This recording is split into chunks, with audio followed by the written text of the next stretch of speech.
The slave ship entered human space already dying. Its engines were burning out. Its life support was collapsing, deck by deck, and behind it, closing fast through the darkness, came the ships of the empire that owned it. The vessel had not been built for comfort. It had been built for transport, for chains, for obedience, for fear. Its cargo holds were stacked with narrow containment cells, hundreds of them. Inside each sat a living being from a species called the Valari, thin-limbed, silver-skinned, marked across the throat with control brands burned into flesh. For 62 years, the Valari had been property of the Korath Empire. Not citizens, not prisoners, property. Their homeworld had been conquered in less than a week, their military broken in less than a day. The survivors had spent 2 generations in mines, factories, farms, and breeding camps across Imperial territory. Most of the galaxy knew what happened to species taken by the Korath. No one interfered. No one challenged them. Until one slave transport vanished. The uprising aboard the vessel had not been elegant. It had been desperate, improvised, bloody. A guard was killed with stolen maintenance tools. Another died when prisoners overrode a cell lock and dragged him screaming into the corridor. The rebels seized engineering. They killed the captain. They killed the navigator. And then they realized none of them knew how to fly the ship properly. So they ran, blindly, random jump after random jump, trying only to stay ahead of pursuit.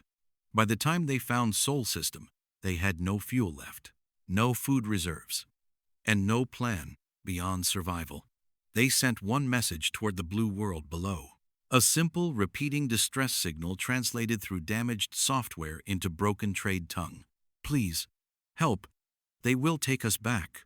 Humanity answered immediately. Earth had been in contact with the wider galaxy for less than 15 years. Still young, still learning, still underestimated. But humans understood a distress call when they heard one. Rescue ships met the transport at the edge of orbit. Medical teams boarded first. What they found silenced even veteran responders. Starved bodies, fresh whip marks, chemical restraint collars, children with serial numbers burned into their skin. The human boarding commander stared for a long time at one containment room, then ordered every camera in his suit to keep recording. The footage was transmitted to Earth, then leaked, then seen by billions. Public reaction was immediate and furious. There are many things humans disagree on: politics, borders, religion, history. But slavery had a particular effect on them, because humanity had done that to itself once, long ago, and had spent centuries teaching itself never to forget what it looked like. The Korath Empire arrived 2 days later. 7 warships, black-hulled, sharp-edged, built to intimidate before they ever fired a shot. Their message reached Earth before their fleet reached orbit. It was formal, cold, confident. It stated that a shipment of escaped labor assets had unlawfully entered human territory. It demanded their immediate return. It requested compensation for destroyed imperial property. The human government reviewed the message in stunned silence. Then one diplomat asked a question. Only one. Did they really call sentient beings property? The answer was yes. Earth's response was sent 23 minutes later. It was short, very short. No, nothing else. The Korath transmitted again, more slowly this time. As if speaking to children, they clarified that under imperial law, the Valari were legally owned assets. Their return was non-negotiable. Failure to comply would be interpreted as theft of imperial property and hostile interference in sovereign affairs. Humanity responded again, this time with a longer message. Under human law, sapient beings cannot be property. The individuals in question are free persons under our protection. They will not be returned. The Korath admiral reportedly laughed when he read it. He told his officers humanity was young, emotional, and naive. He said they did not yet understand how the galaxy worked. Then he ordered his fleet toward Earth. He expected fear, retreat, compromise. Instead, Earth's orbital defense grid powered on. Thousands of weapons platforms rose from low orbit. Carrier groups repositioned, defense satellites armed. Missile tubes opened across hidden lunar batteries. The Korath fleet stopped, only briefly, because the admiral still believed this was posturing. He sent one final warning: return our property now, or learn why the galaxy obeys us. Earth sent one final answer: come and take them. And, in hospitals, shelters, and secured refugee compounds across Earth, the freed Valari heard those words translated into their own language. Many of them wept, because for the first time in 62 years, someone stronger than their masters had said no. The Korath Empire had fought dozens of wars. It had conquered worlds older than Earth. It had broken species stronger than humans. Never once had a younger civilization refused them over slaves. The Korath admiral believed humanity's defiance was moral theater, a performance for domestic politics, a bluff that would collapse the moment real force appeared. So he advanced. 7 Imperial warships moved toward Earth in attack formation. Heavy cruisers centered. Escort frigates spread wide. Missile boats behind, their targeting systems locked onto orbital defenses. Their weapon capacitors charged. Earth fired first, not at the ships. At the space between them, the Korath sensors registered dozens of fast-moving objects, too small to be missiles, too numerous to be fighters. Then those objects exploded. Clouds of metallic debris expanded through the battle zone at extreme velocity. Not enough to destroy capital ships, enough to blind sensors, confuse targeting arrays, interfere with shield harmonics. The Korath fleet fired into static and distortion. That was when the hidden human attack ships struck from beneath orbital shadow. 3 destroyers accelerated upward from Earth's dark side. They fired concentrated railgun salvos into the Korath flank. 1 escort frigate split apart before it could turn. The Korath admiral ordered counterfire. Too late. The destroyers were already moving. They did not hold position, did not trade volleys, did not fight cleanly. They struck, then vanished behind drifting debris and broken sensor returns. The Korath commander frowned. This was not proper fleet combat. Humans did not seem interested in honor, or symmetry, or predictable engagement. They fought like predators. The battle widened. Orbital batteries joined in. Lunar missile arrays launched in staggered waves. Human corvettes darted through blind spots in enemy firing arcs. Every Korath attempt to regroup was interrupted. Every formation adjustment was punished. Every exposed weakness was hit immediately. The Korath had superior ships, better armor, better shields, longer range guns. But they could not force the humans into a direct contest, because the humans refused to fight the battle the Korath wanted. After 26 minutes, the first Korath cruiser died. A human frigate rammed through its shield envelope under full burn. Not by accident, deliberately. At point-blank range, it detonated its reactor. The blast crippled the cruiser and damaged 2 nearby escorts. The Korath admiral stared at the tactical feed in disbelief. No disciplined navy sacrificed ships like that. No rational species accepted such losses for tactical gain. Then, his communications officer reported something stranger. Human civilian networks were broadcasting the battle live. Billions were watching. And instead of panic, there was rage. Because the footage of the slave ship had spread everywhere. Across every human nation. Across every language. Across every political divide. Humanity had reached consensus. Rare, total, dangerous consensus. The Korath were not seen as rivals, not even as invaders. They were seen as slavers. And humans had decided what that meant. The Korath fleet finally withdrew after losing 3 ships. Not routed, not broken, but bloodied. They retreated beyond lunar range to regroup. Earth did not pursue immediately. The Valari refugees watched the battle reports from secured shelters. Many were shaking, not from fear, from disbelief, because no one had ever fought the Korath for them before, not once in 62 years. A young Valari child asked one human medic why they were doing this. The medic paused before answering, then said simply, "Because nobody should own you." That answer spread through the refugee camps quickly, whispered from room to room, repeated in tears, remembered. But Earth's leadership understood the truth. The first battle had not ended the crisis. It had begun it. The Korath would return, in greater numbers, with greater fury, because empires do not forgive humiliation, especially not from young species, especially not over slaves. And far beyond Sol, the Korath Empire began assembling something much larger. A fleet not for punishment, a fleet for conquest. The Korath Empire did not respond to defeat with caution. It responded with escalation. Within days of the failed assault on Earth, military traffic across Korath territory increased by nearly 300%. Shipyards accelerated production. Reserve fleets were recalled. Occupation garrisons were stripped for manpower. The official declaration transmitted across imperial space was simple. Humanity had unlawfully interfered with imperial sovereignty. Earth would be disciplined. What the declaration did not mention was humiliation. But humiliation was the true cause. Empires can survive losses. They do not survive appearing weak. On Earth, strategic analysts reached the same conclusion within hours. The Korath would not negotiate. They would not accept compromise. They would come in force.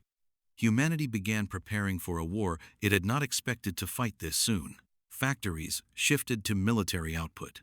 Civilian orbital traffic was restricted. Reserve forces were activated. Shipyards moved to 24-hour production cycles. But even with all of that, Earth knew the numbers were against them. The Korath could outbuild them, outgun them, potentially outlast them. If this became a conventional war, humanity would eventually lose. So the human high command reached a conclusion that shocked many younger officers. They would not wait for the invasion. They would take the war to the Korath first. Admiral Helena Ward, commander of Sol Defense Fleet, gave the order personally. If they intend to make this a war, then they do not get to prepare in peace. 3 days later, human strike groups crossed into Korath border territory, not in ground formation, not with banners, not announcing themselves. They entered in silence. Small, fast, scattered. Their first targets were not military fleets. They were logistics nodes, fuel depots, supply stations, relay hubs, repair docks. Everywhere, the Korath prepared for invasion. Something exploded. Convoys vanished in transit. Munition stockpiles detonated. Navigation relays went dark. Dockyards burned. The Korath were stunned. No species had ever dared strike this deep into imperial territory so quickly. Most civilizations fought defensively. Most waited. Most hoped to survive. Humans did not wait. One Korath logistics station commander reported that his fuel reserves had been sabotaged by what appeared to be maintenance crews wearing correct authorization codes. The maintenance crews were later identified as human commandos. Another outpost discovered its communications network had been corrupted by malicious software hidden inside a diplomatic transmission packet. The packet contained a single attached note: "You should have stayed home." Humanity was not merely resisting. It was dismantling the invasion before it launched. And then came the most damaging strike of all.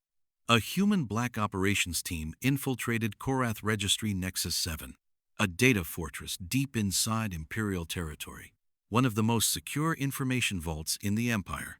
They stole the complete slave registry, every shipment record, every ownership file, every labor colony designation, every species still in chains. Then they broadcast it to the entire galaxy. Suddenly, the scale of Korath slavery was visible to everyone. World by world, species by species, generation by generation. Governments that had looked away for decades were forced to answer questions. Trade partners grew nervous. Neutral powers began distancing themselves. The Korath had not just been exposed as slavers. They had been exposed as industrialized monsters. The galaxy recoiled. But the most immediate effect was internal. Slave uprisings erupted across imperial territory. Not everywhere, but enough. Enough to force redeployments. Enough to fracture attention. Enough to create panic. Because the Korath had built their empire on obedience. And obedience depends on belief. Belief that resistance is hopeless. Belief that no one is coming. Belief that the masters always win. Humanity had broken that belief. The freed Valari on Earth watched those reports in stunned silence. Then, with tears, Then with something new. Hope. For the first time in living memory, Korath worlds were burning, not because slaves were punished, because slaves were fighting back. And behind all of it, the Korath invasion fleet still gathered, delayed, harassed, disrupted, but not stopped. Because despite the sabotage, despite the chaos, despite the uprisings, the Empire still had strength enough for one decisive blow. When the invasion finally launched, it would be larger than the First Fleet by a factor of 4. And humanity knew it. So while their raiders struck in the dark, while commandos sabotaged shipyards, while diplomats turned the galaxy against the Empire, Earth prepared something else. Something hidden, something patient, something built for the moment the Korath finally came. Because humanity had studied the Empire carefully, and they had learned one critical fact. The Korath believed strength meant domination. They believed fear created order. They believed chains created peace. Humans believed something else entirely, that people fight hardest when protecting those who cannot protect themselves. And soon, the Korath would learn what kind of enemy that creates. The Korath invasion fleet entered Sol in perfect formation. 28 capital ships, 46 escorts, hundreds of strike craft. It was the largest armada ever assembled against humanity. Their admiral believed the outcome was now mathematically certain. Earth had fought well, cleverly, aggressively. But cleverness did not stop overwhelming force forever. This time the Korath would crush Earth completely, occupy its orbital space, destroy its fleets, take its leadership alive. And then, to make an example of them, they would chain the human race beside the Valari. The fleet advanced toward the inner system and found it empty. No defensive pickets, no forward fleet, no interceptors. The Korath admiral smiled. He concluded humanity had broken, retreated to final defensive positions near Earth. He ordered full advance. That was when the first minefield detonated. The Korath had scanned the approach corridor twice, detected nothing, because the mines had not been there. They had been fired into position from hidden launch tubes buried inside, drifting asteroid fragments only minutes earlier. The front Korath line vanished in white fire. 3 escorts died instantly. 2 cruisers lost engines. Formation shattered. Before the fleet could recover, Mars opened fire. For years, humanity had publicly maintained only civilian infrastructure around the Red Planet. Mining stations, research habitats, industrial yards. The Korath had believed all of it. Now the Martian crust split open in a dozen locations. Hidden siege cannons emerged from beneath the surface. Massive planetary rail batteries. Their first salvo crossed millions of kilometers in seconds.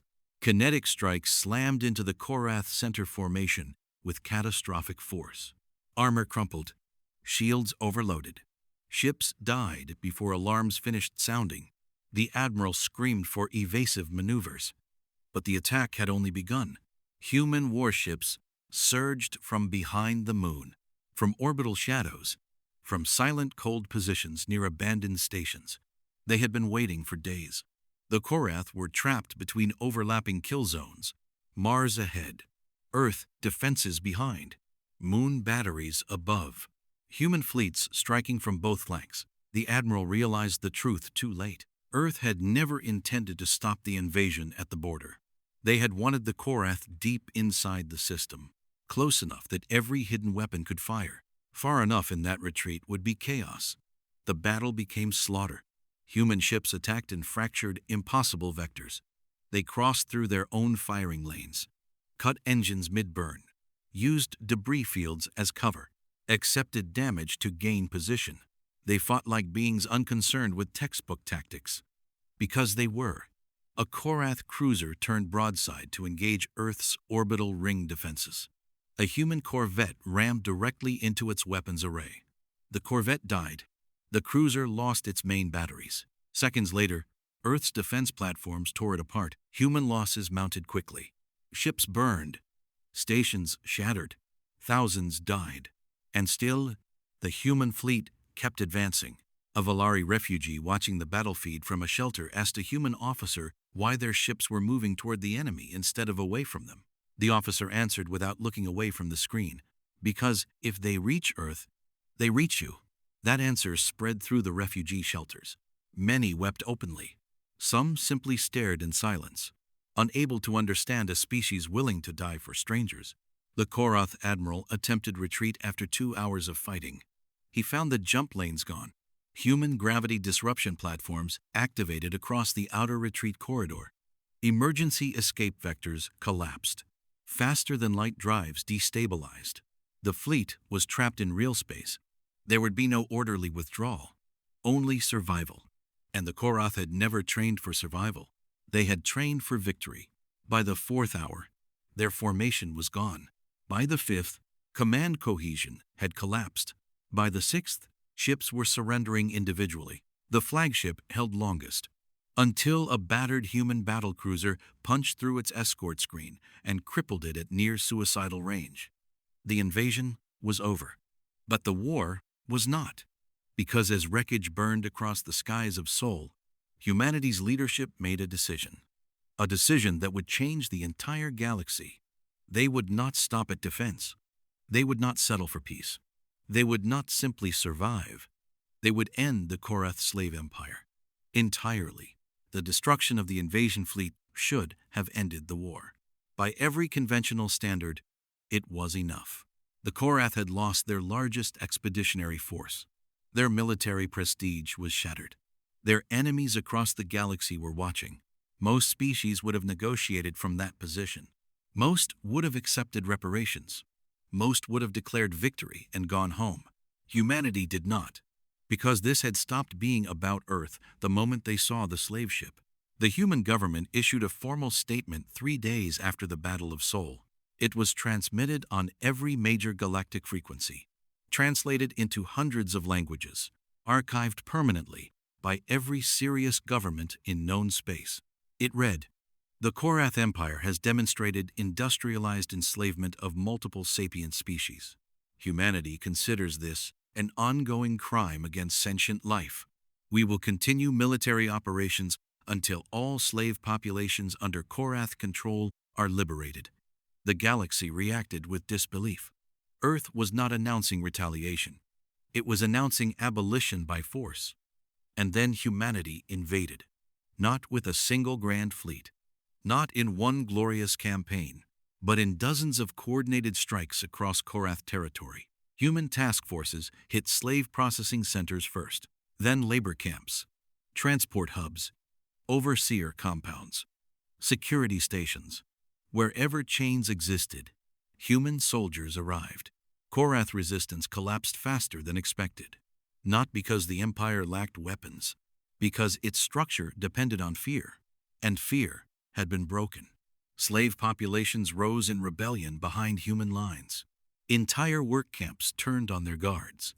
Factories burned. Mines exploded. Prisons opened. Species who had spent generations kneeling stood up all at once. The Korath military found itself fighting on every front. Against humans from outside, against its own slaves from within. Their empire began to die. One liberated Valari colony broadcast footage that spread across the stars. It showed human marines cutting open prison gates, while thousands of prisoners stood frozen in disbelief. One elderly Valari collapsed to her knees when the collar was removed from her throat. She had worn it for 41 years. The image became iconic, not because of the soldiers, but because of what stood behind them.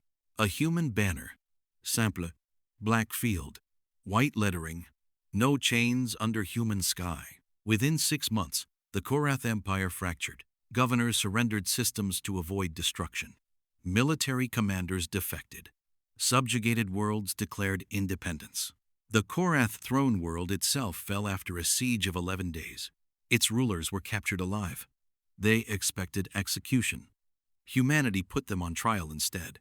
Publicly, every atrocity, every slave registry, every death camp, every brand, every color, was entered into the record. The trial lasted 3 months. The verdict took 12 minutes. When it was over, the Korath Empire no longer existed. In its place stood dozens of free worlds, former slaves, former subjects, former property, The Valari built their first embassy on Earth 1 year later. Its dedication ceremony was attended by human officials, refugee families, soldiers, and survivors. At the center of the embassy plaza stood a monument, not of a battle, not of a fleet. It was a statue of a broken chain. At its base were carved words in both Human Standard and Valari script. They came for their slaves. Humanity said they were free. The phrase spread across the galaxy. Soon after, so did the warning. Military academies taught it. Diplomats repeated it. Pirates learned it. Tyrants feared it. If your government practiced slavery, do not let humans discover it. If your economy depended on chains, hide them well, because humanity had made one thing clear to the galaxy. They could tolerate many differences, different laws, different customs, different beliefs. But there was one line they would not permit anyone to cross. No sentient being belongs to another, and if you built your civilization pretending otherwise, humans would come, eventually, patiently, relentlessly, not because they loved war, not because they sought conquest, not because they enjoyed destruction, but because some things, in the human mind, are worth going to war over. And once humans decide that, they do not stop.